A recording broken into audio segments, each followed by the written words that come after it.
This is WDIO Prep Sports Extra. Welcome, football fans, to Prep Sports Extra. I'm your host, Alicia Tipke. Alongside me is Spencer Pierce. We are officially entering the halfway point here in both Minnesota and Wisconsin. That's kind of sad, Alicia, though. The picture of who's becoming a section leader is starting to come into focus. And one of those teams, Duluth Denfeld, who entering tonight remain part of the undefeated club. Yeah, and they would look to renew that membership over again in a rivalry fight. Tonight, the Hunters would play host to Duluth East. Denfeld has claimed the crosstown crown the last 2 seasons. Greyhounds hungry for their first rivalry win since 2021. Denfeld looking for their second straight 4-0 start to a season. Duluth East seeking a bounce-back win from their first loss. Denfeld in the red zone early. Lee Brooks to the air, targets a wide open Ethan Nault. 6-0 Hunters. Hunters again in the end zone's doorstep, and Tay Mans punches in. They convert for 2 to lead 14-0. Second quarter, same spot, and it must be a sweet one because Michael Lewis barrels in to put the Greyhounds on the board. But second half, now 20-6 Denfeld. Mans on the carry, goes left here and cuts into an opening. Fast and furious that he is, outracing one hound and escaping another. 28-6 Denfeld, and they are just not quitting. Brooks bombs this to Mans, who makes the catch in coverage and takes it to the house. Denfeld wins 48-14.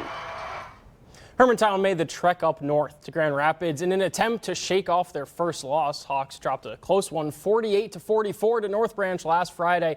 Thunderhawks also 2-1, looking to clip the Hawks' wings and earn their first home win of 2024. And starting things off, the Thunderhawks making the pass, but it's Hawks' Jimmy Barch who's there to make it. And then not long after, the ball is back in Grand Rapids' hands, but not for long. Barch again back to take it all the way to the end zone to put Hermantown on the board 6-0. And then in the second quarter, the Thunderhawks going to get their revenge here. Jackson Rabbers moving like a rabbit, coming straight through the pack for the touchdown. However, it's Hermantown who soars to a 49-22 victory. It was homecoming out in Willow River as the Rebels would seek their third straight win over once-beaten Mesabi East. Moose Lake Willow River finds pay dirt first as Parker Samarzia scores behind a PJ Frisch block at 6-0. Just a few minutes later, Micah Thompson takes the snap and he decides to take the ball too. Skirting up the right, he dives in with style. 12-0 Rebels. 2 minutes left in the first quarter. Rebels deep in their own zone. Thompson again calls his own number, this time going on the long run, and boy does he have wheels. Giants Cooper Sickle nearly trips him up, but he steps loose, and it's another TD. Thompson's mega night helps the Rebels win 41-6.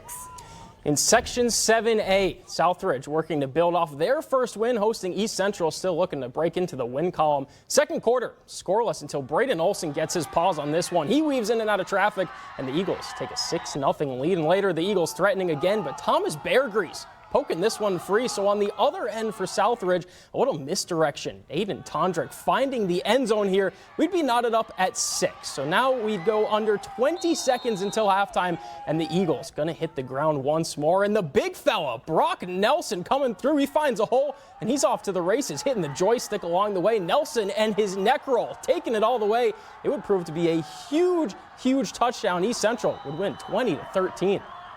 Tonight in Maple, Northwestern officially halfway through their 9-game regular season. Tigers 2-2, but with only one loss at home. Tigers with an opportunity to draw their claws and get above 500, welcoming 0-4 Cumberland. First quarter, Tigers on the prowl already. Cooper Lawton bounces off a few tackles. He's going to be in for 6.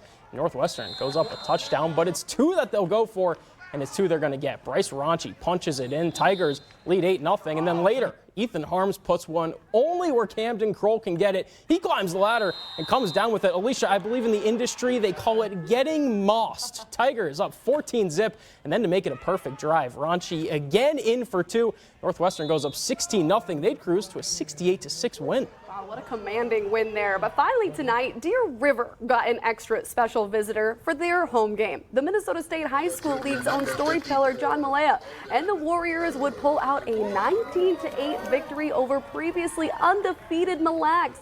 Extra special as it was alumni night celebrating 100 years of Deer River football. You can't let down the people that paved the way for you. You can't lose on alumni night, and they didn't. They showed up, and what better night to do so? So exciting. What a great night. Right on. Well, you can find more Northland scores on WDIO.com, but that's it for tonight. Be sure to join us next week for your greatest gridiron hits. Good night, Northland.